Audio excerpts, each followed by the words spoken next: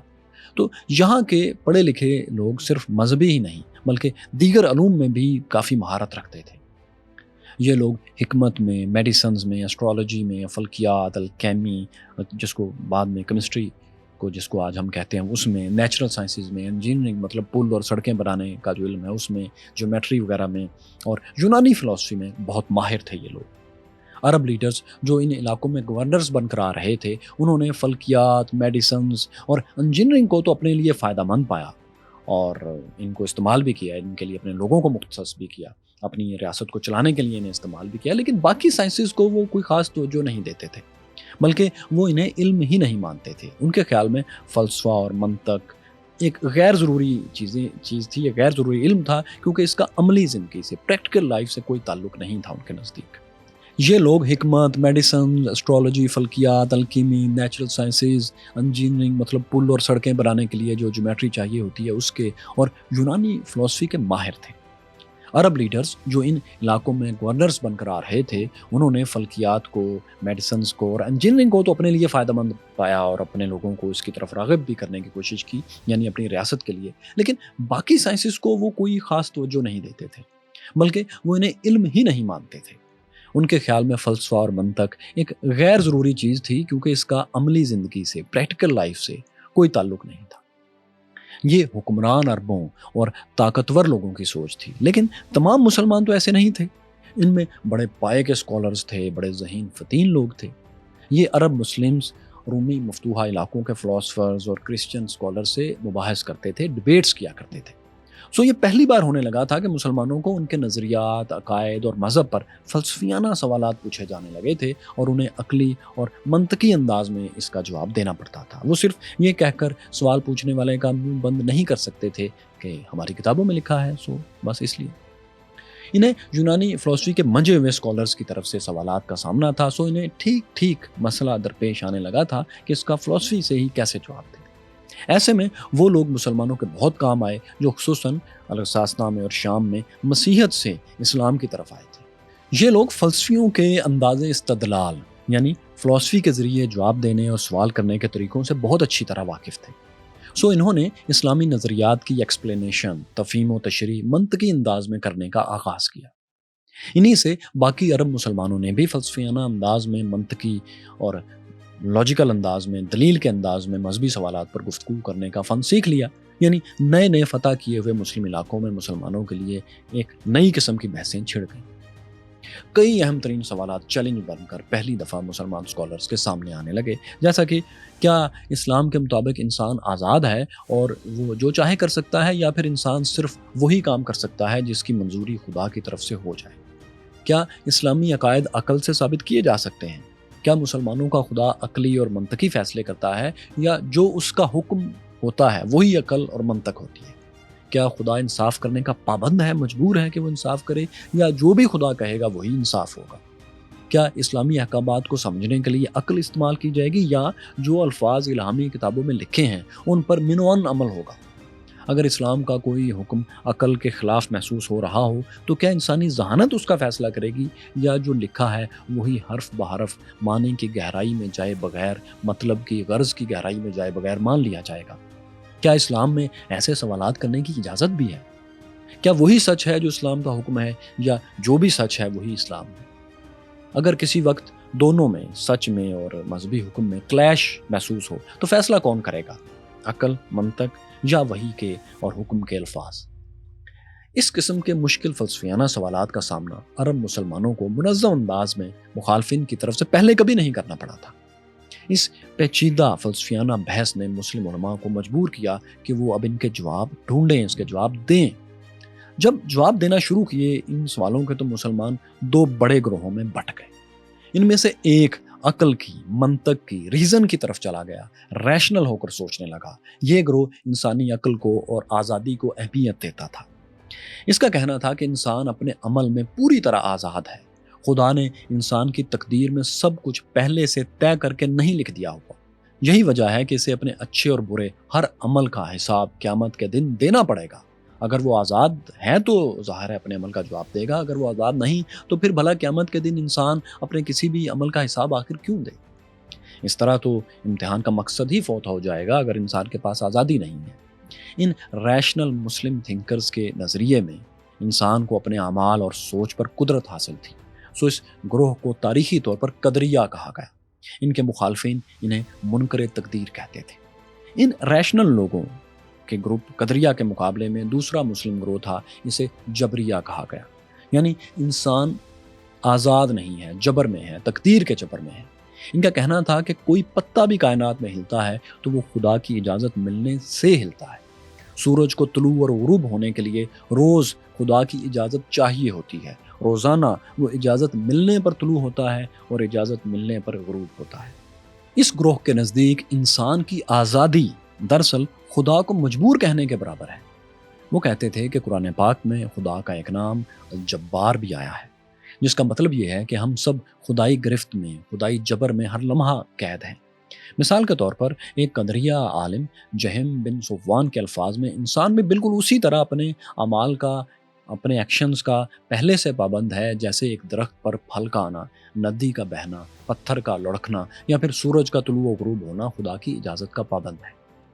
یہ دونوں گروہ قدریہ اور جبریہ 7ویں صدی 7th سینچری کے آخری حصے میں جب اموی خلافت طاقت میں تھی اس وقت بن چکے تھے۔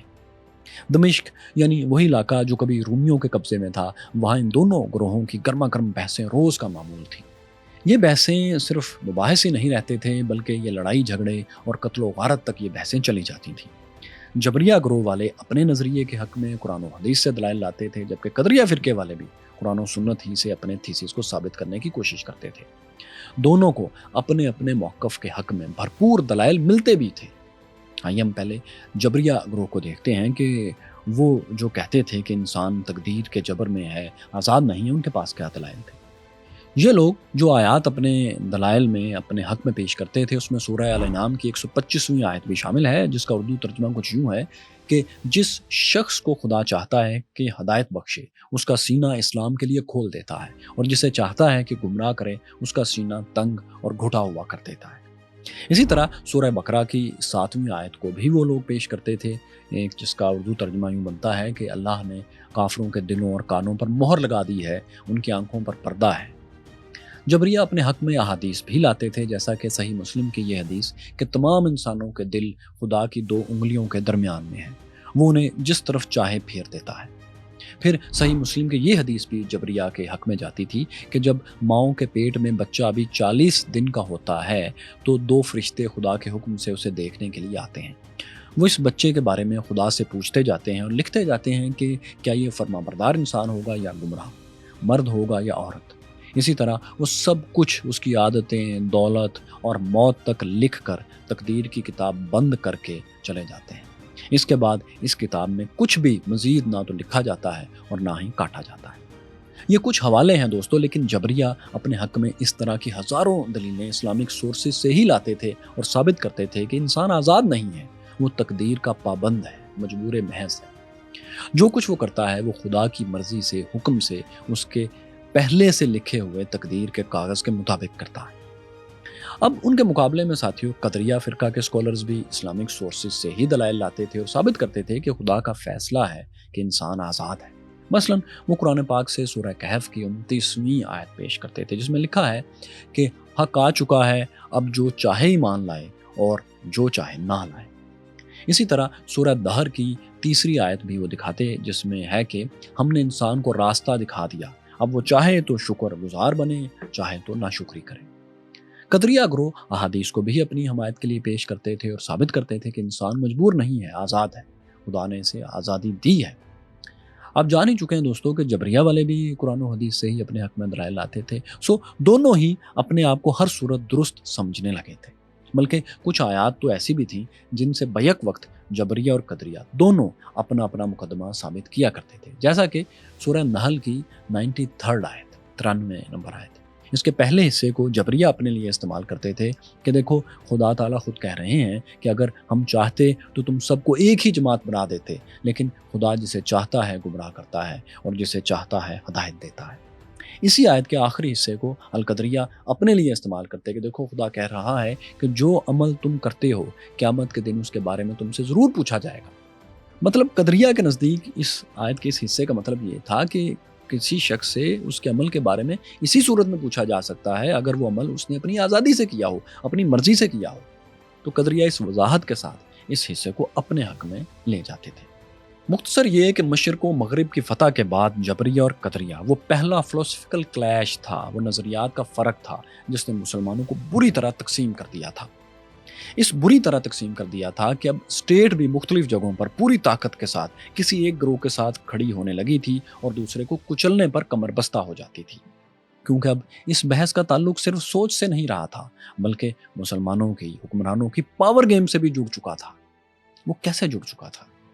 اموی خلافت کو کون سی آئیڈیالوجی سوٹ کرتی تھی اور کیوں کرتی تھی؟ وہ کون سی آئیڈیالوجی کو ختم کرنا چاہتے تھے اور کیوں کرنا چاہتے تھے؟ پھر اس سب سے آخر مسلمانوں کے سنہری دور کا کیا تعلق تھا؟ امویوں کی خلافت پھر کیسے ختم ہوئی اور عباسی خاندان کی خلافت کیسے شروع ہوئی جہاں سے کہ سنہری دور کا پھر آغاز ہوا؟ عباسی خلافت کے دور میں دوستو معتزلہ کہاں سے آئے اور ان کے سرپرستی کون کر رہا تھا؟ یہ سب ہم آپ کو اسی سلسلے کے اگلے ویلاگ میں دکھائیں گے، ضرور دیکھیے گا۔